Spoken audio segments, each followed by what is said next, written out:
Vendredi 15 mars, les étudiants ont à nouveau fait grève.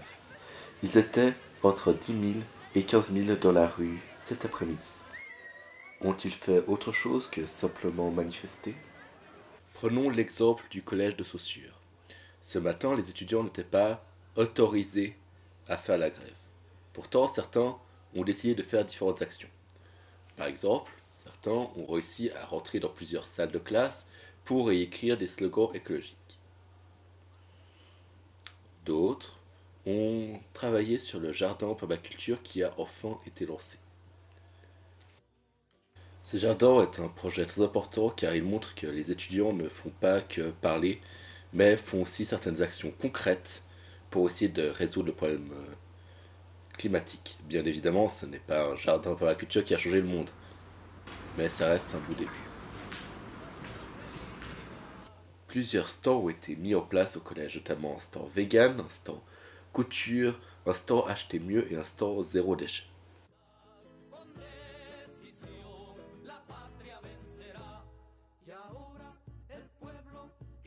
Donc vous avez tenu un stand de pâtisserie vegan où on peut signer une initiative populaire contre l'élevage intensif. Est-ce que vous pouvez justifier? Oui.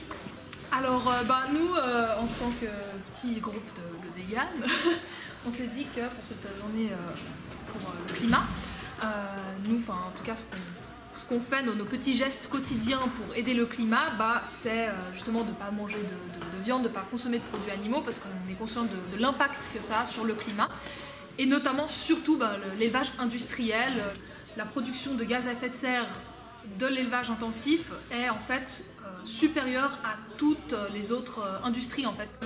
Donc tu tiens le stand couture là avec tous les stands. Est-ce que tu peux expliquer quel est le but de ce stand? Le but de ce stand, c'est de montrer qu'on peut faire des choses de nous en récupérant des tissus, parce que ces tissus étaient récupérés dans une friperie. Et du coup, c'est aussi de montrer que finalement, avec une machine à coudre, on peut créer des sacs à fruits et du coup limiter les déchets. C'est un stand avec un échantillon des principaux et puis des plus accessibles du magasin. En ville de Genève, qui vendent des produits locaux pour l'alimentaire. Il y en a certains aussi qui font pour les produits ménagers. Après, on a fait moitié, donc 4 pour l'alimentaire, 4 pour les habits. De seconde main.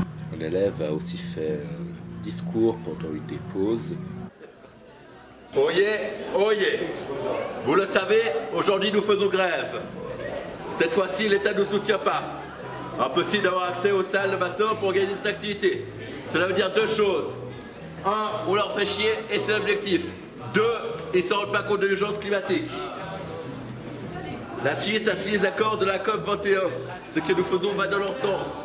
Nous sensibilisons les étudiants et quiconque d'autre qui désire nous écouter à l'urgence climatique. Je fais grève car je ne peux pas rester les bras croisés sachant que chaque minute une personne meurt dans l'Union européenne à cause de la pollution de l'air. Alors oui, cette grève ne va pas changer le monde. Mais si on ne commence jamais, impossible de pouvoir le changer. Si on ne commence pas à devenir écologique, si on ne commence pas à agir, il est strictement impossible qu'on agisse. Il est strictement impossible de changer les choses. Alors commençons à agir. Et les élèves dans tout ça, qu'ont-ils à dire sur cette grève, sur justement que ce soit une deuxième grève? Est-ce qu'ils ont un message particulier à faire passer?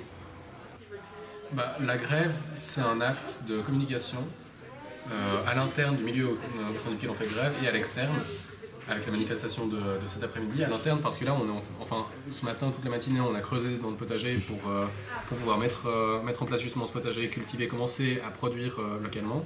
Un petit peu, même si c'est très anecdotique, symboliquement c'est assez fort et c'est très important.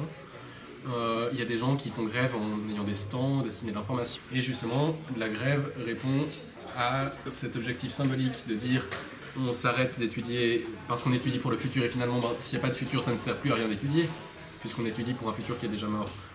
Et secondement, on fait une action de communication interne et de sensibilisation interne. Et du coup, logiquement, il y a moins d'élèves qui participent aux activités, entre autres parce que le collège ne veut pas prêter de salle pour des activités, mais les élèves qui participent sont des élèves plus déterminés, plus motivés, et qui justement veulent faire que cette grève ait quelque part. Moi je trouve que cette grève elle sert vraiment à quelque chose et qu'on voit que ça permet de sensibiliser les gens à l'avenir de la planète, mais que ce que je trouve assez paradoxal c'est le fait que le DIP ils ne soutiennent pas du tout en fait pour la grève, parce qu'ils ont dit pour eux qu'ils considéraient que c'était une journée comme les autres. Et que le pire c'est que si on a des épreuves, enfin il y a certaines personnes que je connais qui justement voulaient faire la grève mais n'ont pas pu à cause des épreuves, parce que le DIP nous a dit gentiment dans un communiqué que si on avait des épreuves et qu'on allait quand même manifester, on aurait un.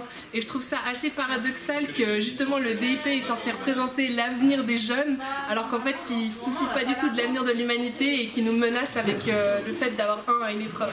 Et pour vous lire, parce que j'ai quand même trouvé ça, donc l'article 10 sur l'éducation publique de Genève, donc c'est les articles qui régissent le DIP. L'article 10E dit le but de l'école est de rendre chaque élève progressivement conscient de son appartenance au monde qui l'entoure, en éveillant en lui le respect d'autrui, la tolérance et l'acceptation de la différence, et aussi l'attachement aux objectifs du développement durable. Donc ça veut dire que le DIP ne suit même pas les propres règles sur l'éducation genevoise. Du coup aussi le fait que le DIP n'accepte pas qu'on fasse la grève le matin, alors que c'est justement une journée où il faut sensibiliser les gens autant le matin que l'après-midi, et qu'il faut parler de les choses qu'on puisse faire pour sauver la planète, et que je pense que c'est vraiment plus important finalement que d'aller une journée en cours. Alors, je pense simplement que c'est important de continuer le mouvement. Ce serait peut-être un petit peu... Je me sentirais coupable en fait de faire une première grève et ensuite, je pense que c'est très hypocrite. La deuxième, bon bah j'en ai fait une, je vais pas faire la deuxième. Je pense que c'est un mouvement vraiment qui doit être continué et qui doit être... Et là, il y a de plus en plus de gens, donc c'est vraiment motivant de faire cette grève aujourd'hui. Directement après la grève, justement dans l'intervalle, je dirais de 2 semaines après, il y en a eu beaucoup de discussions.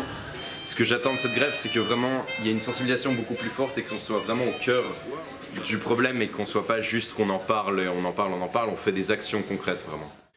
J'aimerais conclure en disant que le cas de Genève n'est qu'un exemple, et celui de Naucier encore plus, du mouvement global des étudiants pour la grève du climat. Et nous ne sommes qu'au début de ce mouvement. Ce mouvement va bien évidemment continuer dans l'avenir, parce que c'est pour cet avenir que nous luttons. Plus chaud que le climat, on est plus chaud. Plus chaud, plus chaud que le climat, on est plus chaud. Plus chaud, plus chaud que le climat, on est plus chaud. Plus chaud, plus chaud que le climat.